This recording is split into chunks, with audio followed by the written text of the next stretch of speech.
பையன் ஒரு அப்பா இருக்காங்க. அப்போ அவங்க வந்து லீவுக்கு வந்து அவங்க பாட்டி வீட்டுக்கு போவாங்க. வருஷத்துக்கு எல்லா லீவுக்குமே போவாங்க. ட்ரெயின்ல போவாங்க. அப்போ இந்த பையன் கொஞ்சம் வளர்ந்துட்டாங்க. அப்போ அந்த பையன் சொன்னாரா, அப்பா நான் ஒத்தைக்கு போயிட்டு வரேன் அப்படின்னு. உடனே அவங்க அப்பா சொன்னாங்களா, நீ ஒத்தைக்கு போயிட மாட்டேன், இது ரொம்ப கஷ்டம் அப்படின்னு.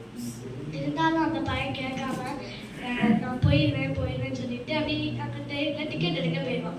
அப்போ டிக்கெட் எடுக்க அப்போ அந்த அப்பா வந்து அவர் பாக்கெட்டில் ஒரு துண்டு வச்சு சொல்லுவார், நீ பயப்பட்டா இந்த துண்டு எடுத்து பாரு அப்படின்னு. அப்போ அவன் அப்படியே அங்கே டிக்கெட் கவுண்டரில் போகும்போது அங்கே உள்ள எல்லாரும் கேட்பாங்க, நீ ஒத்தைக்காடை வந்தா ஒத்தைக்காடு. அப்போ அவனுக்கு ரொம்ப பயமாக இருக்கும். அடுத்தவன் ட்ரெயினில் யாரும் போதும் கிட்ட இருக்கவங்க எல்லாம் கேட்பாங்க, அது ஒத்தைக்கா வந்த வேற யாரும் கூட வரலையா, அவன் அம்மா அப்பா இருக்கா அப்படின்னு ரொம்ப அவனை இது பண்ணனால அவனுக்கு ரொம்ப பயமா இருக்கும். அப்பா அவன் யோசிப்பான், அப்பா சொன்னாங்க பயப்பட்ட அந்த துண்டை எடுத்து பார்ப்பாங்க. அதில் எழுதி இருக்கும், இந்த ரயிலில் லாஸ்ட் பெட்டியில தான் நான் இருக்கேன் அப்படின்னு எழுதியிருக்கோம்.